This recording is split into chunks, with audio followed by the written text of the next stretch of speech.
Welcome back to another episode of Survival Worldwide. We're here, Riley, at the end of the road. What a season it has been.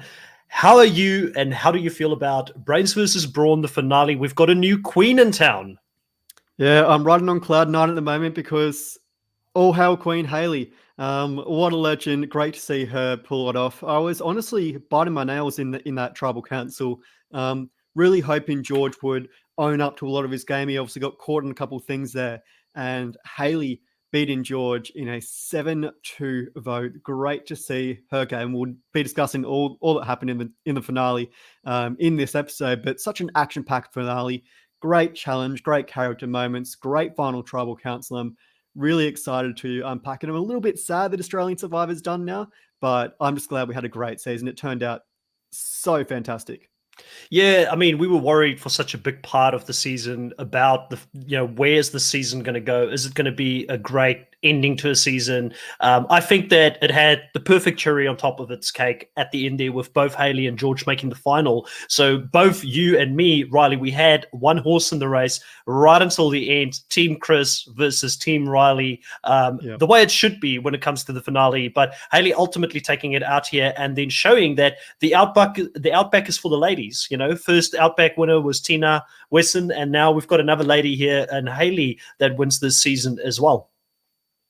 Yeah, absolutely. And yeah, great to see her win. I mean, obviously such a dominant win as well. She was voted out early in the game at Redemption and Rock, but her physical prowess in those challenges, really saw her go deep in the game. Some great strategy, great social game. And to see her own up to all that and admit her shortcomings, but also her highlights in the game as well was really great to see. And as Jenny said there, I mean, it really was the cherry on top, the final two.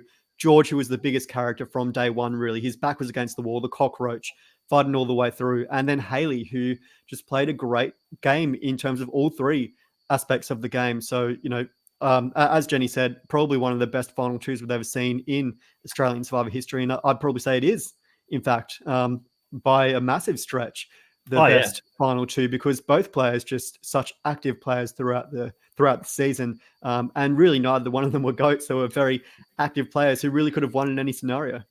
Yeah, 100%. And welcome everybody here to the chat. Jenny, welcome to the chat. Loyal, welcome back to the chat as well. Loyal's bringing up here Blood versus Water. There will be no talk about Blood versus Water in this recap tonight because we will have a retrospective for this season with a couple of fans as well. And Adam Jumba, who's been watching this season in the background. Me and him had a long call about this today, and he told me his feelings about the season. I said, this is all great stuff, but keep it for the weekend. We'll be back at 10 a.m. Australian Eastern Standard Time on Sunday morning, and you can, if you're not wanting to wake up that early, you can watch it later on during the day. We'll be talking about everything that happened this season. Where do we think it ranked? The full retrospective, plus we will definitely dive into Blood versus Water in that discussion as well. And Marcus, welcome here to the live stream as well. And agree with you, Marcus. What a way to end a season and what a final turn. We'll definitely talk about Hayley as a winner. Because I do have some opinions about that, and I think that it's always good to look at it from all different angles when it comes to a winner. So I think we'll get into that towards the end of this podcast, but I do want to go into this last challenge here, Riley. We knew that it was going to be a tough challenge. We saw the preview of the torture chamber that they're going to have to go in with the spikes and the pegs and having to squat in there. I thought it was an ingenious final challenge. Like, this is why Australian Survivor is great. Australian Survivor has got the best challenges of any season of Survivor. I don't care. You can at me. There's every season and every franchise has got its strengths. Australian Survivor's strength is its challenges, and it did not disappoint here at the finale. Yeah, absolutely. I mean, I love seeing these endurance challenges, and this is something I've been saying with US Survivor. Something I want to see them bring back is these final endurance challenges right at the end, like Hands in the Hard Idol or Hanging by a Thread in Fiji. These things that, really expend all your energy, standing there for 5 hours in that cage. I really loved it. It was so ingenious. Obviously, uncomfortably numb as the US Survivor challenge, where you hold your hands up above your head, is. Their feet would have been in so much pain for 5 hours, squatting as well, having to figure out what position to stay in when the cage was closing in on you. Really ingenious. Straight out of JLP's torture chamber there, something reminiscent of Wolf Creek almost. So, and his laugh. Really nice to see. really nice His to laugh, see did you? an ingenious challenge like that in the Outback, and it was really reflective of the environment as well. It was great to see. I was going to say his laugh there when they came in and Hayley said, "This looks like something out of a torture chamber," and him just laughing at the cast is why I like JLP so much, because he really loves torturing these people. He finds immense enjoyment out of this, you know.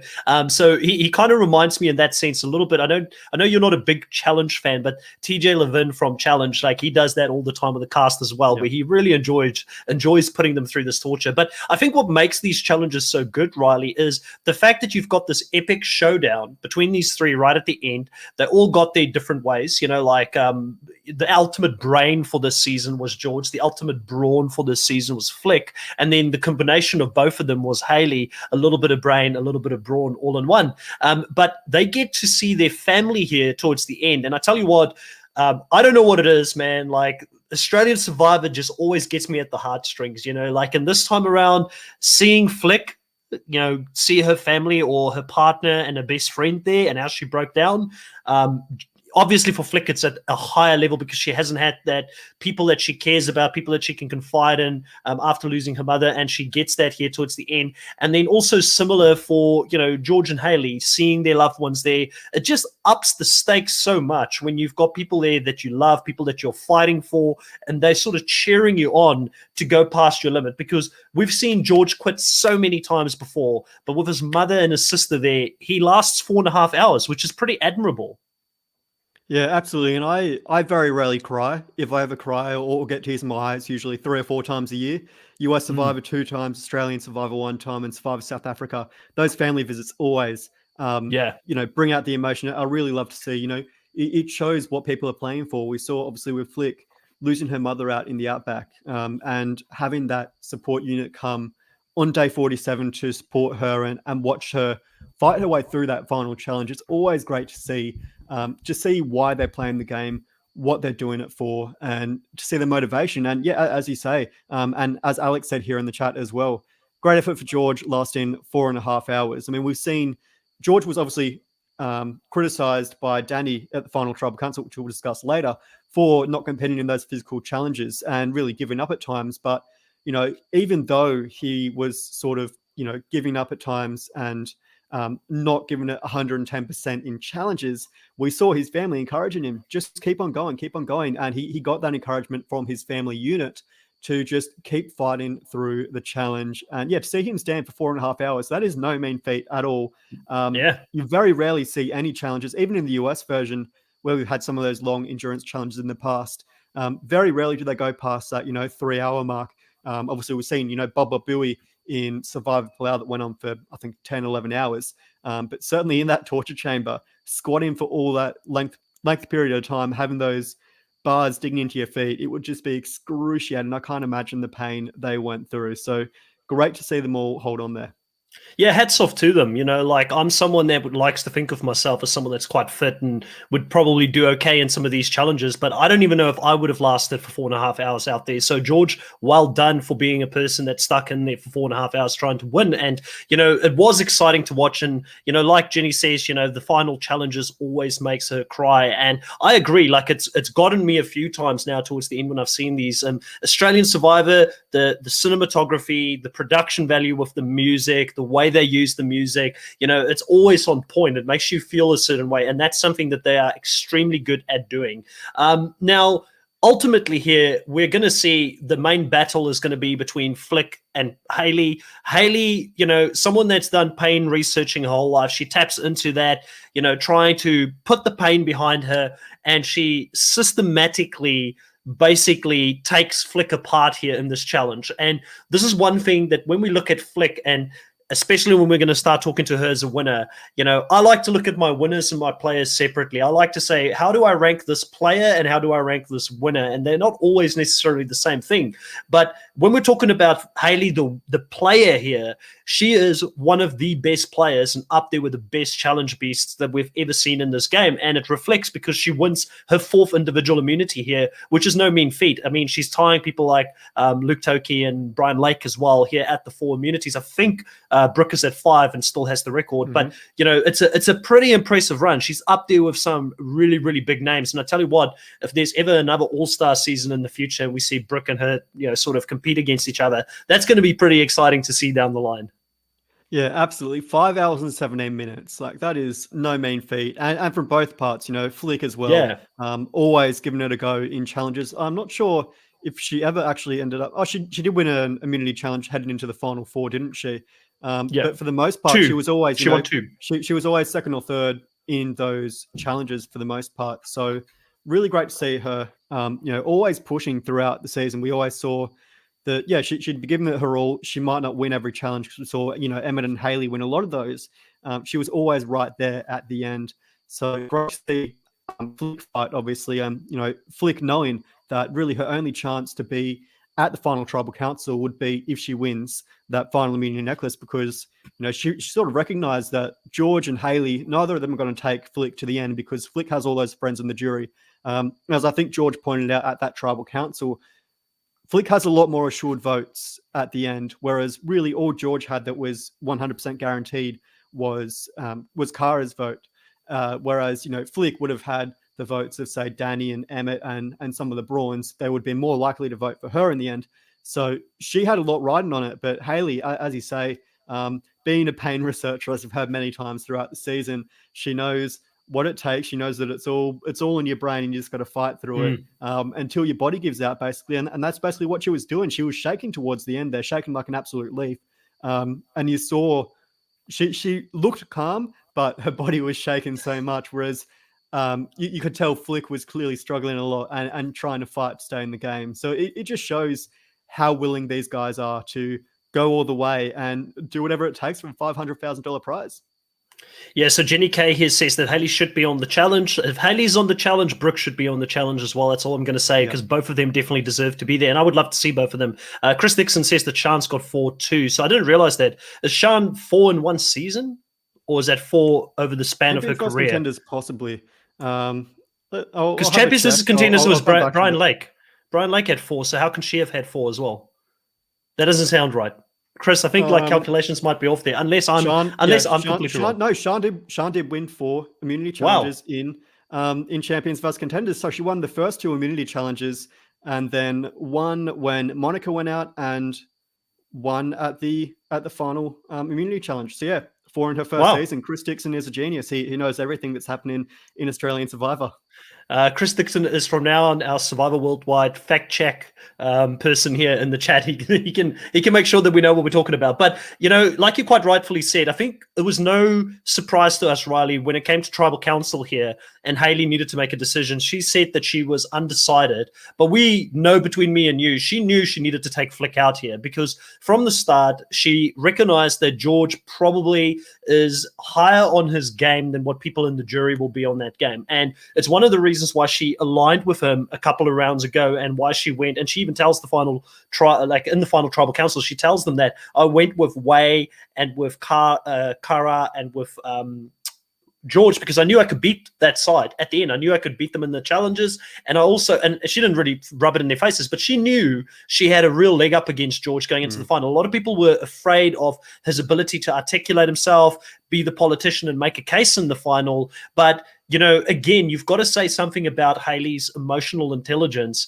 to really read a room and to understand how George would be perceived in this final Tribal Council. And me and you kind of called this. I mean, if there's one really, really bad thing about this season, is that the editors weren't that subtle, and we'll probably talk about that more in our retrospective in regards to what was going to happen. But maybe it was just because Hayley and George they were just these 2 dominant players.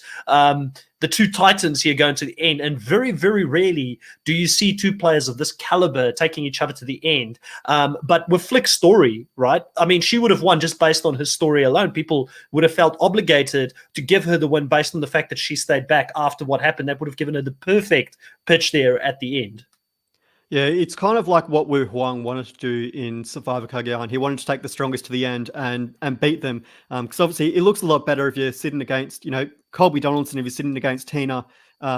If he had won that game, it'll look a lot better than him winning against Keith, for example. So you always want to take the strongest to the end. And certainly if you got the game that Hayley had played, and knowing how much of the jury were really rubbed the wrong way by George throughout the season, she did have a great social grasp on the game. She knew what everyone was thinking. She had a lot of self-awareness for the game. But to your point with Flick and her story in the game, certainly one thing that I think came up was the fact she never gives up. She's the strongest player in the game. She's the most brave player in the game. Losing her mother in the game and continuing to fight on, continuing to stay in the game when really she has no reason to be there other than to fight for her family, really. Family is so important, and to lose a loved one and not know, what's going on back home, really to have that assurance and continue on in the game it takes so much bravery. So that story she had throughout the game, fighting, being the last Brawn member standing as well, and winning immunity towards the end, it would have been a great story to tell. Really, I think we said this last week. This final three, they all had a case to win, really, and it just depended on who came to final tribal council and presented the best case. And would we get something like what happened in Survivor China, where you get a Todd Herzog who delivers the perfect speech, and Amanda Kimmel, despite having a really strong game, it just all falls apart for her, and she just struggles to actually present her case at the end. And that's something that it didn't so much happen with George's case. He did present a very strong case, but Hayley's game just above and beyond when compared to anyone else's, and her ability to articulate and have that social awareness and those relationships really helped her. Yeah, I mean, definitely it's going to be interesting. We'll go into, I guess, final tribal council. Obviously, Hayley and George, they both get a little bit of time there to reflect and have that morning breakfast, which is so classic to Survivor. And I'm sure for two super fans like them, it would have been awesome to be able to be there at the end and to experience that. But the final tribal council happens and they both can pitch their case at this point. And you mentioned there that, George potentially, like, I agree with you. I personally think George, like, some people compare him to Russell Hantz. I don't think he's that level of abrasive. I don't think he's that level of turning people off. But I do think that George had just that little bit of humility that he couldn't suck up to the jury just 5%, and all they wanted him to do was just say, hey, I feel bad about the fact that I voted you out. I would have done things differently and I would have tried to be a bit more nice last time. But he really took to heart the fact that he needed to own his game. And I thought, in my opinion, he had a very, very strong game. I know it's controversial. I still find it hard when I look at those two people's games. I'm an old school Survivor fan. If you voted out, you've been voted out, and I'm sure he made the case, and we didn't see it because that would not have played into the story.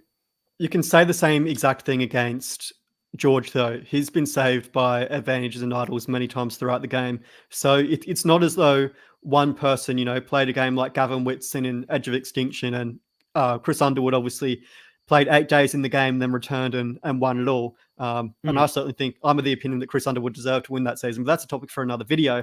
But certainly, you can't discount Hayley for being voted out and having Redemption Rock and say that George is immune of any intervention, really, and he did it all on his own, because he did have the idol save from Kara. He had the tribal council pass at the very beginning of the game. He had many instances where he was helped out by advantages. Obviously, there's a level of that in terms of playing the advantages the correct way. And, certainly having Kara play an idol for him was hugely beneficial to his game. But, you can't discount, you can't knock Hayley for that, because George as well just had just as much of a helping hand, really.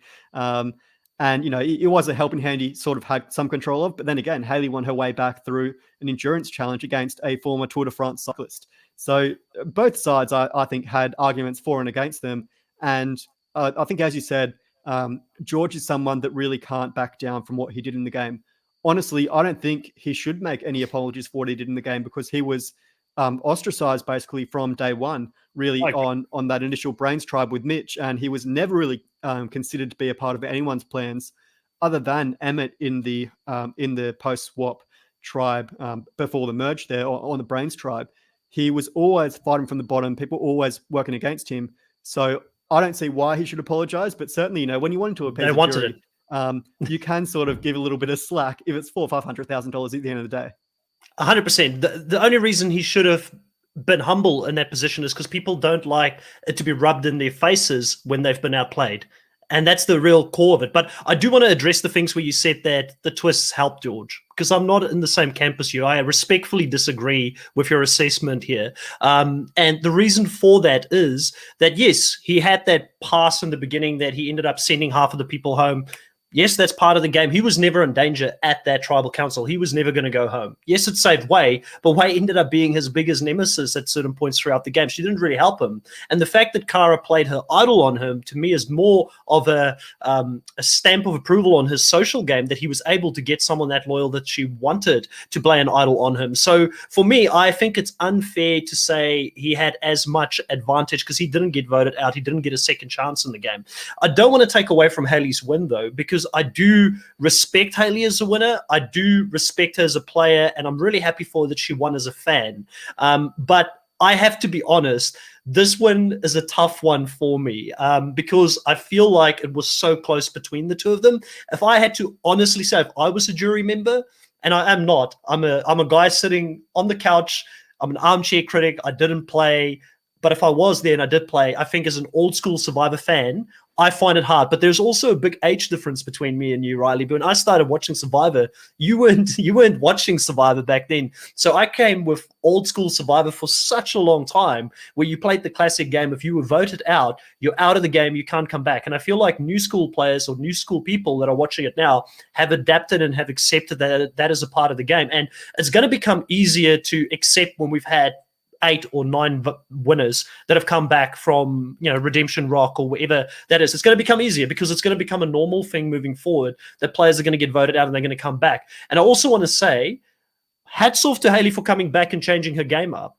Hats off for Hayley for reading correctly what the jury wanted. I mean, her speech about the fact that she is both a brain and a brawn, like, who would you want to represent your season? Half of the jury is brawns. So if you can appeal to the brawns and say, hey, I'm not just the brain, so you guys didn't get outplayed by just the brain. I'm also a brawn. I represent both of you. I thought her final jury speech is up there with Kirsty Bennett in regards to best potential final tribal jury or cases to be made at a final tribal council ever. She is a really good player, and I just find it hard because I love George's game so much, but I also very much understand why he lost. And to me, the reason he lost is because he couldn't show humility, and he couldn't give them a little bit. But I also don't know if they were ever going to vote for him, even though they said they went in there with an open mind.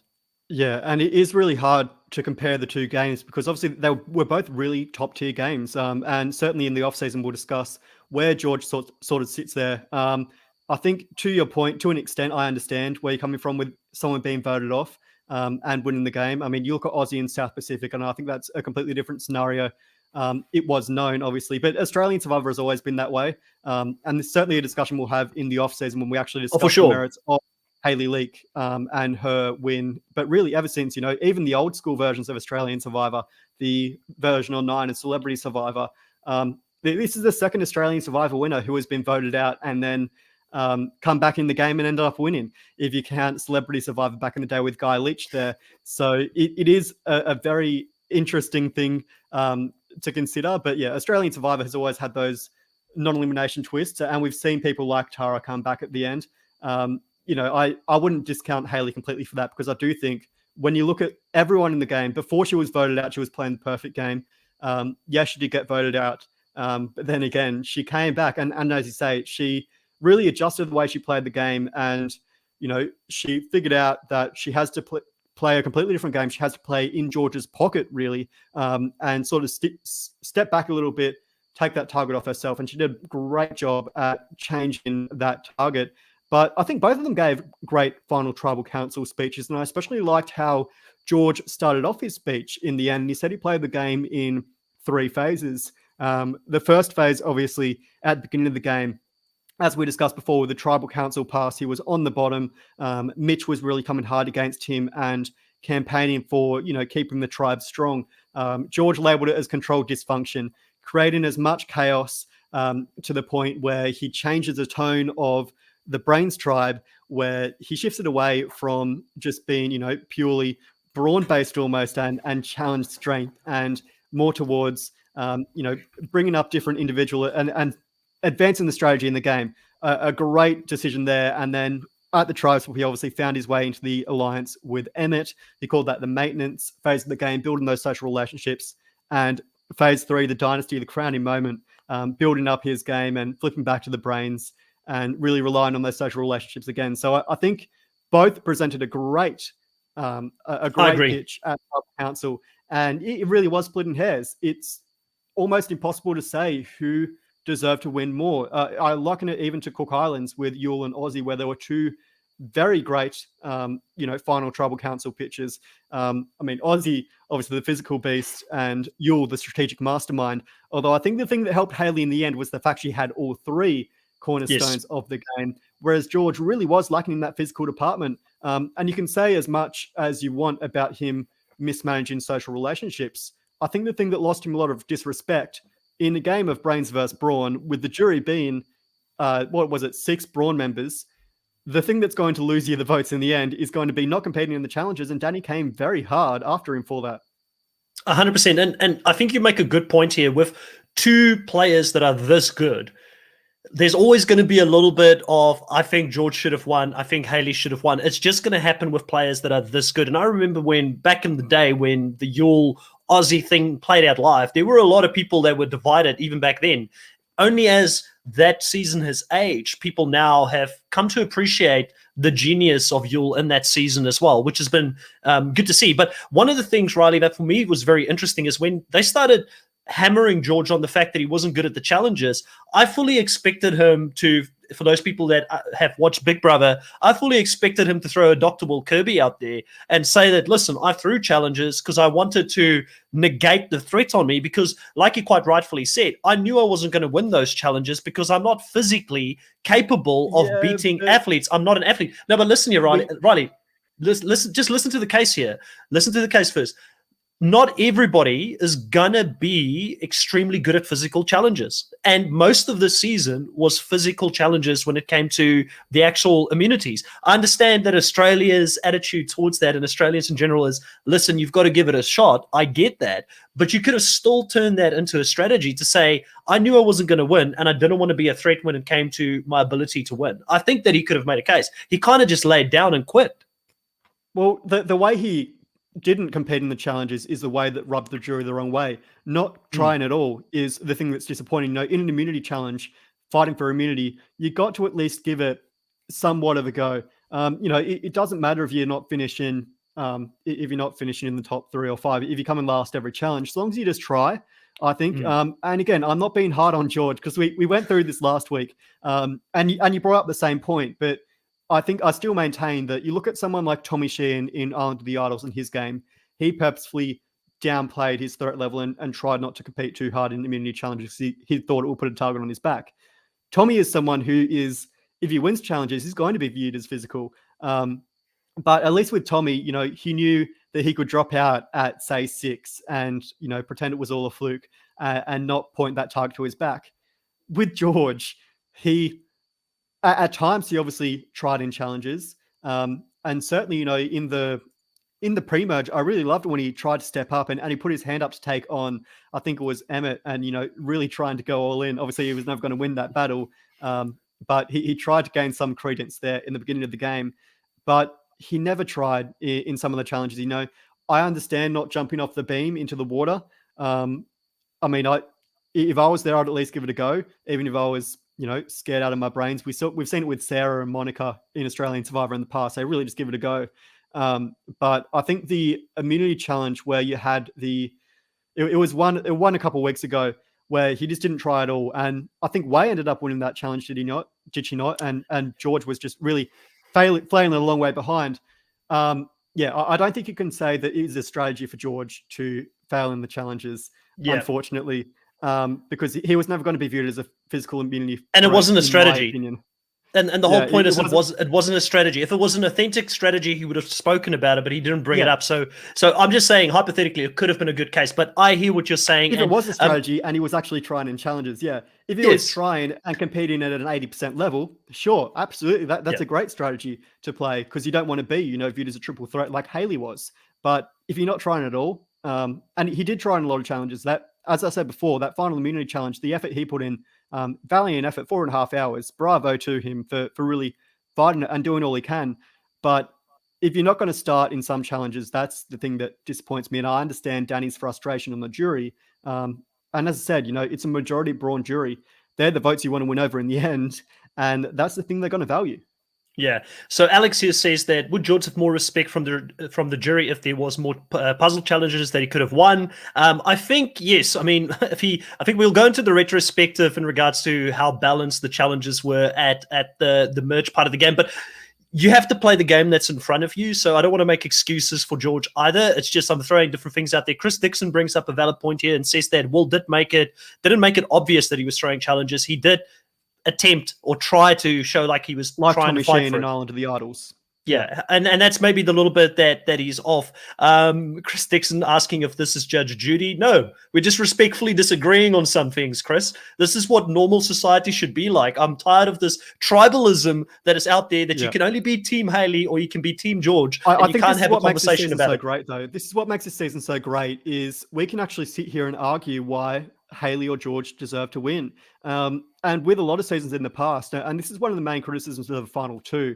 I'm a big fan of the final two when you actually have an equal weight. You have two people that are actually going to fight for the end. We've seen in the past final twos where there's been a goat that's been drugged to the end, and people say, "Oh, why is it this way?" One person was clearly going to win. With this season, we can argue for either point, and that's fun. You can just you can. I'm not saying you discredited in Hayley's game, but you can say, why did she win when she had Redemption Rock? And I can say, why does George deserve to win when he was only playing two aspects of the game and he wasn't playing the physical? There's arguments for both. And I think that's one of the great things about this season. Everyone, for the most part, was playing the game all season long. In fact, I would say every single player actually had a lot of strategy this season, whereas in previous seasons, we've seen some people come in with mateship and just not bother at all. This season, everyone was given it a red hot crack, and we had lots of characters who really played it up from day one. They were playing full sprint, 110% this whole game. And it's great to see that we come to the end and we can have this argument and say, who deserved to win in the end? And I don't think we can ever come to an agreement as to who deserved to win because both of them, as we say, have their pros and cons. No. I disagree with that. I do think Hayley deserved to win.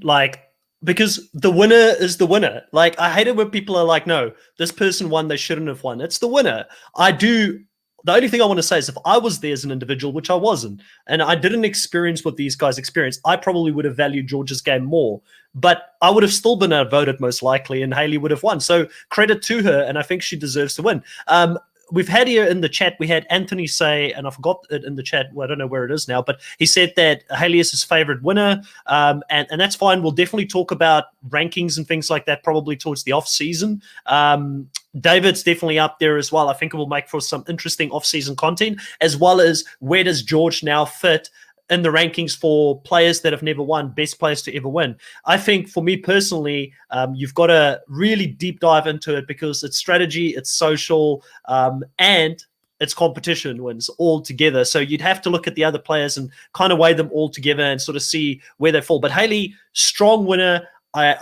That's why when you started bringing up Natalie White last week, I was like, I don't want to go there because, again, Natalie White and Russell is not a great comparison for me because I do think Hayley is a much better winner than Natalie White.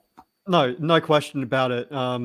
Natalie White certainly has her merits, but Hayley was playing a good game from day one. I think if I can remember my point I was trying to make, more so in terms of Russell's jury perception and the same with George as well. And George rubbed a lot of people the wrong way, although I feel like this jury wasn't very bitter, which was nice to see. I think they did consider George's game a fair bit, and we saw George obviously winning votes from Laura and Cara. But it did seem that Danny was actually, kind of thinking both ways. But that physical aspect of the game, I think, was what let him down in the end. I think, a lot of people like Emmett respected the way he played the game, the way he never said die, and was, crediting all those strategies to try and turn the game on its head. And I think a lot of them credited the fact that he actually got rid of Hayley, who was the biggest threat. Obviously, Hayley came back in the end. But I do think for George, it was probably the physical aspect of the game that let him down the most, which is unfortunate to see because if you put George against, someone like a Way or a Cara, I think he wins no matter what. If he comes up against Flick, I think, again, we can argue all day who deserves to win more and who has the most merits to win the game, who you would vote for in the end. That was a great thing about this final two, as Jenny said at the beginning of the podcast. both players really deserve to win, and we saw it play out at Tribal Council. And the 7-2 vote in the end, it doesn't reflect the closeness of how tight these two players were. I think almost it reminds me a little bit of Parvati and Sandra in Heroes vs. Villains. Parvati obviously played a very poor social game, and that's what let her down in the end. And I think it ended up being a 5-3 vote, I think it was in the end, for Sandra from memory. And, that doesn't reflect on how close it was, obviously, because both of those, any one of them could have won at the end of the day. So it's always hard to look at the final vote count and say, was Hayley that dominant of winner? Because I don't think she was that much better than George. But certainly the way the jury perceived it, more people ended up voting for her, 7-2 vote there. And yeah, it doesn't reflect the closeness, but obviously Hayley, a great winner in the end. And as we've said many times in this podcast, she just perfected all three aspects of the game. Yeah, so Riley, what was the secret sauce here? I feel like I'm going to have to watch out for you next season when it comes to the draft picks, because as we go to the drafts here, we might as well go to the draft picks and sort of finish that off for the season as well. You had her as your preseason winner pick, and you also had it as your number one pick as well. And we obviously lose Flick here. You actually did pretty well, like having both Flick and Hayley as your number 1 and 2. I'd pick George mid-table, and he was a blue chip stock this season. Did so much better. As we know, than what I ever thought. I was never going to pick George in the draft. I think George knew that as well. He was never going to be my number one choice. But yeah, I mean, just really lucky to get Hayley. But I think as we saw a lot in the preseason, that ability to perceive how people are feeling. We saw it worked well for Kara as well as an empath. She managed to make it deep in the game. And Hayley's a pain researcher, obviously being able to tap into those social connections and, fight her way all to the end. That was great to see. And yeah, a little bit of luck there, really, better than my Dino pick from Survivor South Africa, I reckon. Well, as we talk about Hayley's game, we've gone in a lot about, or you've gone in a lot about George's game and kind of why he probably lost. And I agree with that 100%. Everything that was said is that little bit of social game and social awareness just that wasn't there at the end. We kind of spoke about that last episode. Hayley's game, she was just the ultimate all-rounder. She was good at the challenges. She was good at the social game. She had the EQ. But most importantly, the one thing I think that is very important in a winner is that she was adaptable. She adapted to the situation in front of her. She went out of the game. She was voted out, and she thought, what went wrong? How did I go out? And it would have been the easiest thing in the world, like Jenny said, for them to vote her out immediately afterwards, because it's no water off anybody's back. They've just voted her out. She's not going to have hurt feelings about the fact being voted out again, but she found a way to make people want to work with her. And as she said, she found that the most powerful position in the game wasn't the one that was leading the charge, because she wasn't leading the charge for a long period in this game when she came back. She started taking the middle road where she could easily flip back and forth between alliances if she needed to. And she found the sweet spot there to find the group that she really wanted to work with towards the end. Plus, she, had Flick and Danny on the side, kind of giving them false hope the whole time that she was going to work with them, but she never really did. Yeah, and this is what Flick said to Hayley at the final Tribal Council. She said, why didn't you try and work with me? And Hayley rightly pointed out, and, this was a discussion we had after the Simon blindside headed into the merge. I was thinking that, Hayley would start working with Flick down the line and work with those Brawn members, or perhaps it would be a Brawn Brain split, really. But Flick was the one that didn't give Hayley the time of day. Hayley came to her many times. She came to Flick and Gerald and proposed to work with them to get rid of Danny. And, Flick said, no, I'm going to stick with the Brawn. And she stuck all the way along. Hayley found a better alliance and just rode with that to the end. And yeah, you say that Hayley, obviously, when she was voted out, and it is hard to say about a winner when they were voted out. It is really hard to say. But it's going to get easier.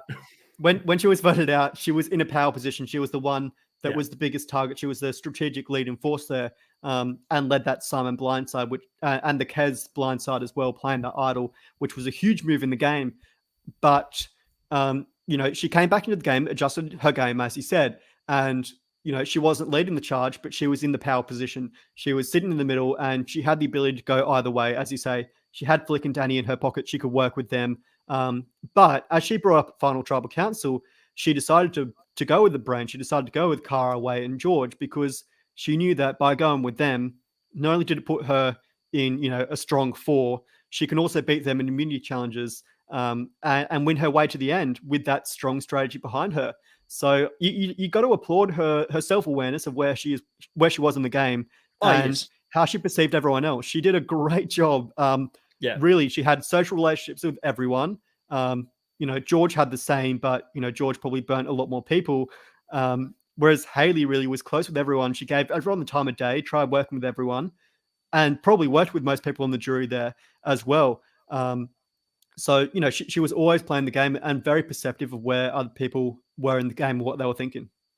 Yeah, and she was also asked, and both her and George were asked, if they were to come back in the game, who would they play with? And George's answer was, well, with no one. No one should trust me now. And Hayley very smartly said, well, I would probably work with all of you, which is exactly what she did when she was voted out and she came back in. Yeah, and she did.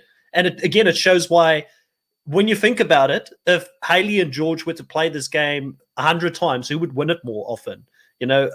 We underestimated George this whole season, so I'd hate to underestimate him again and then him go out there and prove us wrong. But I feel like Hayley has got a lot more tools in her toolkit. She is a great winner. It is hard to talk about a winner that has been voted out, but like I said, that's going to become the normal thing. That's the evolution of Survivor. It's going to become a normal thing that players are going to get voted out. They're going to win the game, and that's just how the show's evolving. So pretty soon, it's not going to be as difficult to talk about this. I don't think this will be the last time we see this happening. And I still want to give Hayley credit, because for me, it is awesome to see somebody that's like us, a true fan of the show, someone that's always wanted to go out there and play the game.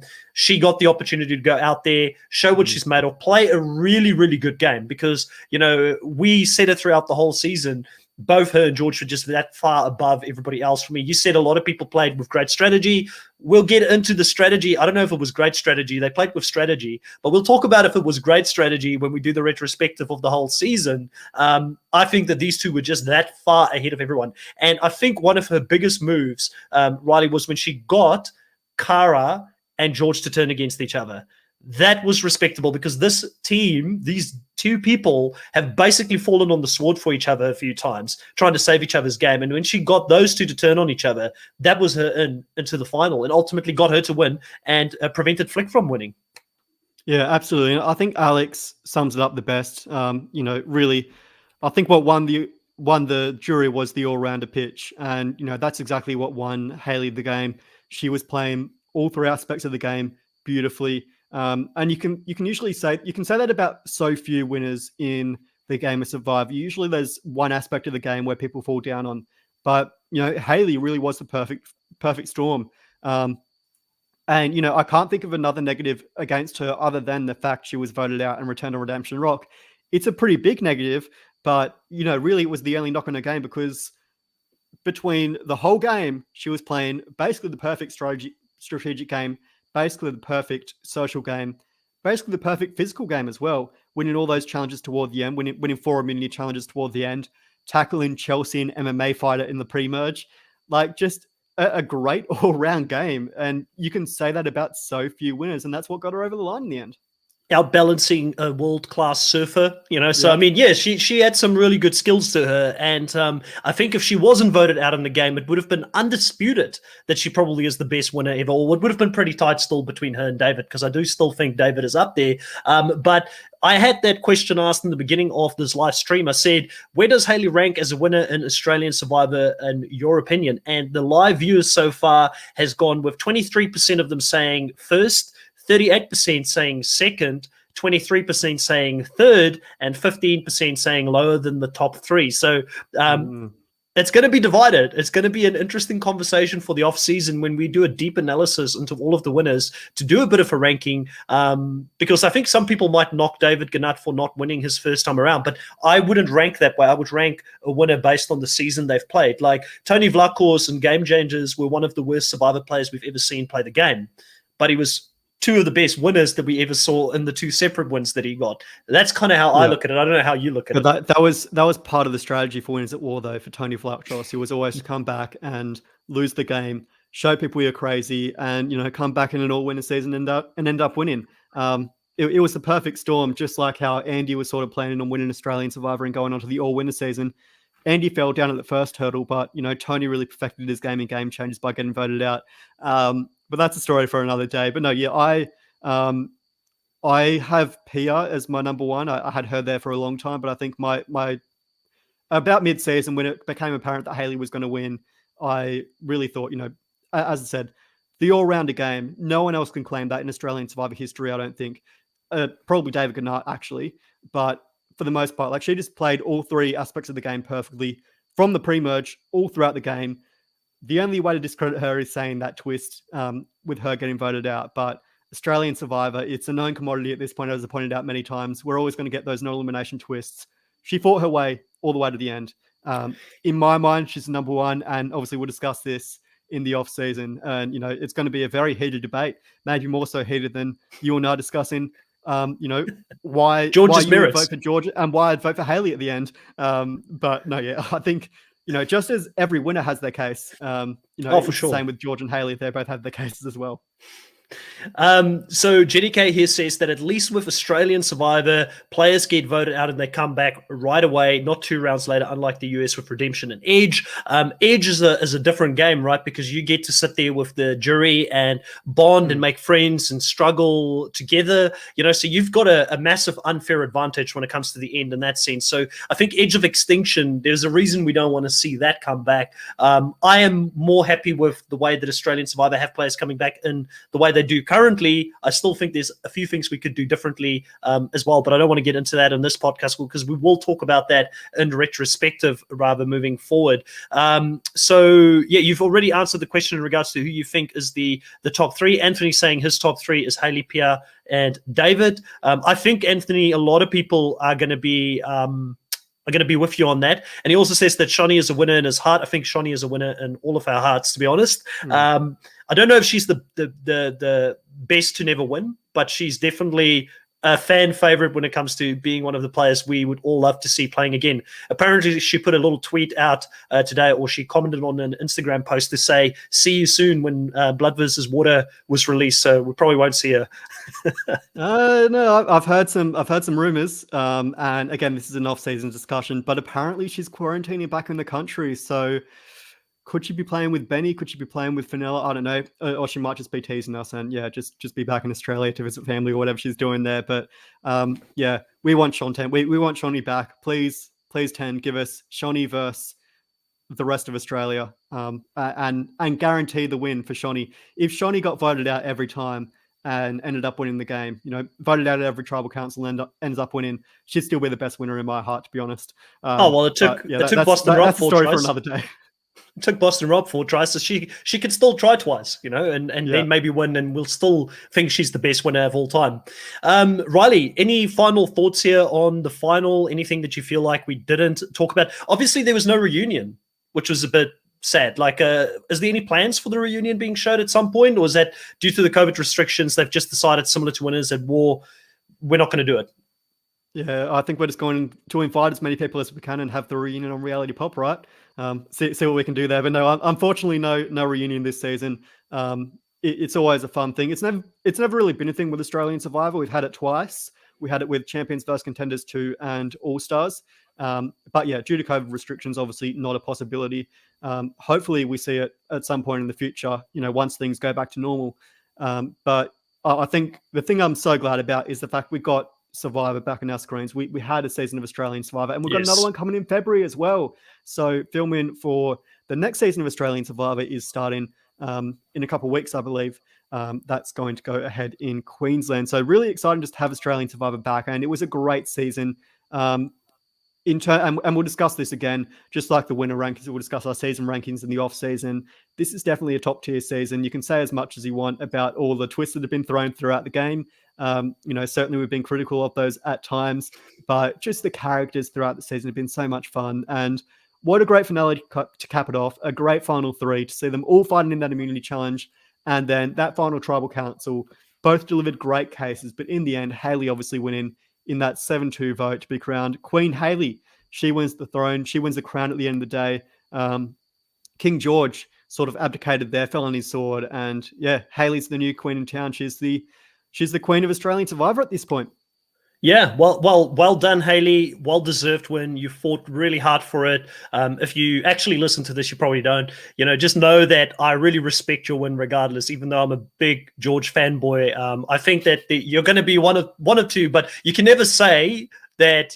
Like we've spoken about it. I know why George lost. I know why he lost, and I appreciate the fact that you won this show. So I hope that there's not too much hate out there. I know that the online world can be pretty divided sometimes when it comes to these things. But from our side, it's been great to podcast about this season. We will be back once more to talk about Australian Survivor Brawns versus Brawns this Sunday at 10 a.m. Australian Eastern Standard Time. We're going to have Adam Jumba, who's part of the Survivor Buffs, who will be doing all the recapping for Survivor 41 on the channel as well. He's going to be on that show to talk about this season and his thoughts on it. He's been watching the whole season. We just couldn't make it work out for him to be on a recap due to the time differences. So he's going to come on, and we're going to have a couple of fans as well that will also be on the show as well to talk about it in retrospective. And we will talk about the things that we liked about the season, the things that we didn't like about the season, the things that we think that they should start doing moving forward when we go into Brawns versus Brawns. But overall, I agree with Riley. It's great to have Australian Survivor back. It's great that they're going to be back in February next year. I'm all here for it, and I'm even more excited to talk about Blood versus Water, I guess, in the future, now that we know that there may be some returning players on it as well. Riley, what do you have coming up on Snuffed? Yeah, well, I'll have my Australian Survivor season recap coming up tomorrow morning, so stay tuned to the channel for that one. How Hayley Leak won Australian Survivor Brawns vs. Brawn. Finally, I can, hail Queen Hayley. I'll have a video out for her at the end of this week, probably on Friday or Saturday. And other than that, yeah, just ramping up in preparation for Survivor 41, which I'm really excited for that around the corner. Also, again, the Survivor South Africa finale, obviously this weekend as well. I'll be having plenty of content regarding that on my channel on Snuffed right here on YouTube. And of course, Chris and I will be back recapping the Survivor South Africa finale this Saturday, I believe we're recapping it. So yep. Lots of excitement there. And it could be another heated debate between, who deserved to win there. I know that of two of the members of the final three, Chris and I have opposite opinions of who could win. There's probably one clear favorite for us, but the other two we might be a bit divided on. So certainly if my horse wins or if Chris's horse win, there could be a little bit of heated debate. So that'll be on Saturday, Survivor South Africa Immunity Island ending as well. Hey, all's fair in love and war, mate. So you've got 2 wins in a row now. You guys won the rugby on the weekend. Just quickly, and Chris Dixon in the chat. Funny how the South Africans said they would win the rugby to us, but they lost. That's what I was just going to get into. Let's get Quade Cooper on Australian Survivor at some point. No, great to see. A bit of banter. Yeah. You guys can lend Quade Cooper. He's a Kiwi in any case. You guys can lend him for a bit. The Kiwis will always come there and help you guys out in the rugby. But I wanted to say, you guys have got 2 wins in a row now. You've got the Australian Survivor winner that you wanted. You got the Australian rugby win on the weekend. So let's see if I can at least get my winner for South African Survivor this weekend, because I feel like, hopefully I don't have 3 losses in a row. I need to win here somewhere. But it's all fair in love and war. It's been a great season to watch. I'm happy with the outcome of this season, and I'm also more so happy to talk about it this weekend. I will also be back on a separate podcast for the challenge. If you guys look and watch the challenge with Chantel Francis and Angel Cake, we will be recapping at 10 a.m. Australian Eastern Standard Time on Saturday, the next episode for the challenge, episode 6. So I look forward to either seeing you guys there or seeing you guys on our live stream for the retrospective. As always, guys, thanks for being with us in the live. It's been great having you. Stay tuned for the off season. We're going to have some great content dropping soon for both Australian Survivor and Survivor South Africa. I'm really looking forward to that. And as always, goodbye and have a good evening.